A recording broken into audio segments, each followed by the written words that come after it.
What is the quintessential Ducati modification? Sure, you can do a tail tidy, a slip-on exhaust, some cosmetic stuff like mirrors and lights, but so can any Gixxer owner. You need a mod that screams, I'm a Ducati owner, and I have just that mod for you today. I'm gonna head over to my friend's garage and get that thing installed.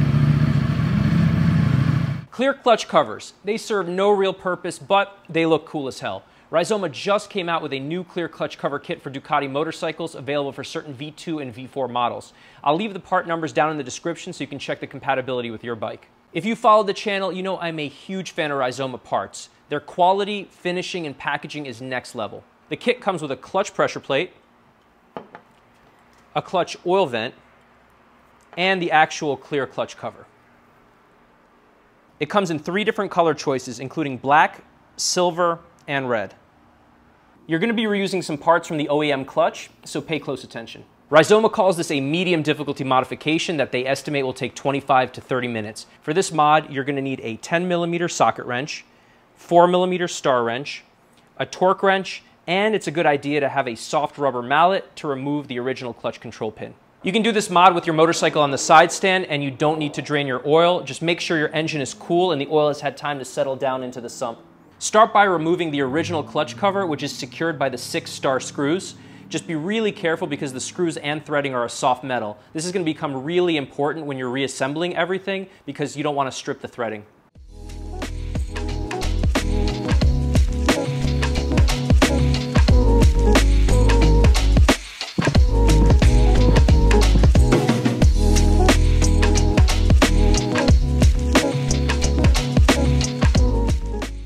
Now that was really easy. You can see the clutch covers coming right off. You just pull it off just like this. You can see there's a little rubber gasket here. You're going to want to save that so you can use it with the Rizoma kit. It's also a good idea to give it a quick wipe down in case there's any residual oil on the surface of the clutch. Next, you're going to remove these 3 10mm bolts, but just be really careful because there are compressed springs behind each one. So you want to remove it symmetrically so it comes out evenly.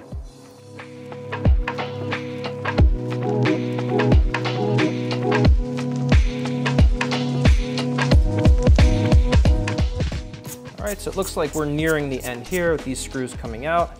So now that the springs are unloaded, I can untighten these by hand, pull them out carefully. You are going to want to save the springs for the install, so be careful with that.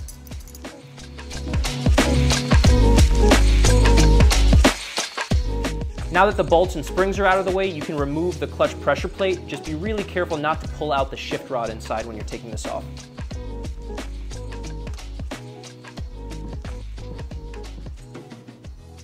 There it is. Rizoma included the center bearing in this kit, so you don't have to mess around with removing the OEM bearing. This is a big benefit over some of the other clutch cover kits.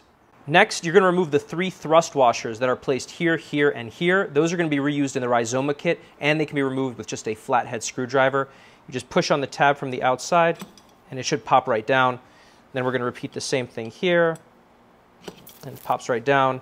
And then finally, rotate it a little bit here, and pop it right down here. So you can see once they're removed, you have the 3 washers that are going to be reused. Next, remove the clutch control pin in the center here. Use a little roll of tape so it has somewhere to go down. So place it here, and then I'm using an 8mm socket to center it here. And then take a hammer and lightly tap it down.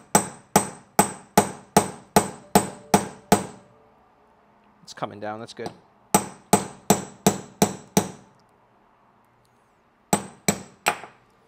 There we go. So that's out now, nice and smooth. Now we're going to put these washers back in here and just drop them in and center them. And they should snap right into place like this. We're going to do the same thing here. You hear the snap. And then the final one. You hear the click. And then you can double check to make sure that both sides are seated in here. You can tell the tabs are right there, so that's perfect.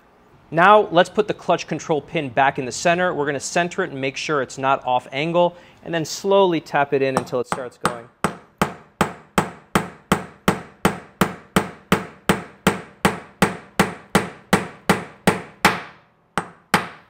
Sounds good here? So just double check on the other side that it's evenly seated, which it is here, and you can see that it spins freely around the bearings, so it's a nice strike. Let's get back to the bike now and reassemble this clutch. We're ready to put the pressure plate on, so make sure the shift rod goes in smoothly here, and the clutch plate needs to sit flush against the clutch pack in here, so these teeth need to line up so it's flush. So let's get this done. 2 hours later. There we go. All right.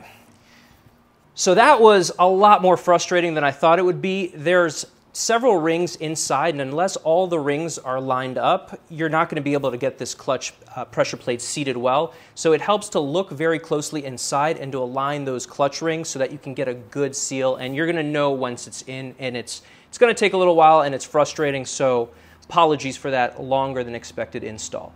Now we're going to put our springs back in, followed by the clutch vent system. So these just slip right on top here.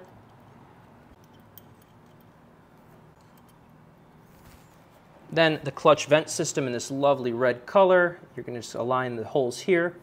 And it comes with 3 screws. So we're just going to get them seated by hand first, and then we're going to get our wrench.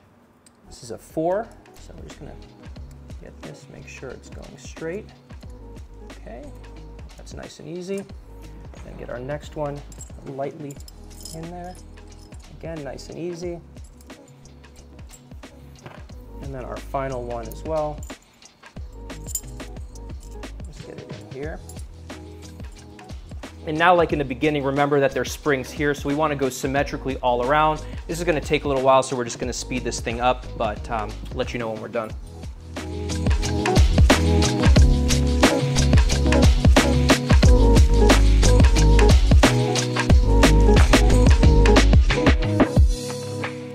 All right, now that these are all hand tight, we're going to grab the torque wrench.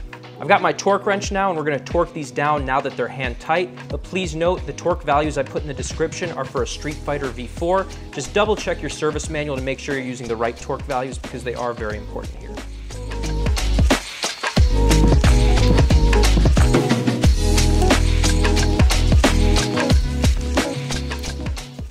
The last step before sealing everything up is to grab that rubber gasket that I was telling you about. So this comes out, just be very careful. And it already has grease on it from the original application, so we're just going to slip this into the Rizoma channel here. Make sure it's sitting flush, and then just kind of wipe the little grease around that was already there. All right, time to close it up. Finally, let's close this up and see how it looks. Rizoma put a little reference dot right here, and that's going to go to the bottom right hole. So align this. All right.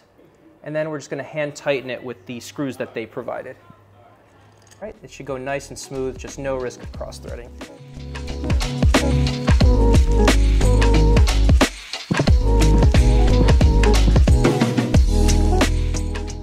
These are very lightly hand threaded because they don't take a lot of torque, so we're going to hand tighten it very slightly just until they're snug. And we're going to go with a pattern that is provided by Ducati, starting with number 1 here, followed by number 2 down here, number 3 here, number 4 down here, number 5 here, and then last number 6 up here.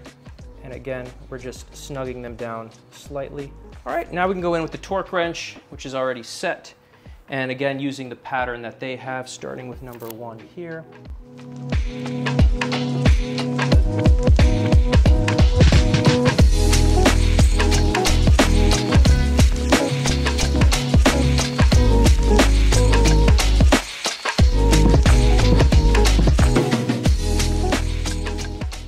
All right, let's wheel this bike out, start it up. Hopefully nothing leaks or explodes, so we shall see. Oh. All right, guys, it has been a longer day than I expected. A little issue arose. We weren't recording, so let me just tell you what happened.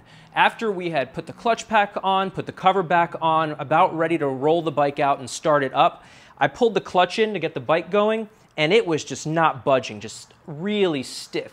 And I figured there was something wrong. The clutch should pull in like this all the way to the handlebar, no problem. It ended up being an issue with the clutch pack. We didn't put the pressure plate fully in to catch the teeth of both inner discs. Now, if you look, the clutch pressure plate and the clutch pack have to be really nearly flush. We had a tiny bit of a gap, which I thought was potentially within spec, but it ended up being that is the issue. And when the springs don't align and the teeth don't align, the clutch doesn't pull. So before you start your bike up after installing this, make sure that your clutch is operating perfectly. So I'm going to show you real quick down at the clutch. When you pull it, it should go symmetrically like this. We didn't have the teeth aligned, so it was a little bit tilted. So now it's torqued down to 10 Newton meters per spec, and it's pulling fine. So I'm going to button this thing up one more time, then we're going to roll it out and start it up now that I know the clutch works. So definitely check to make sure your clutch works before closing the thing up, or else you're just going to have to disassemble it again.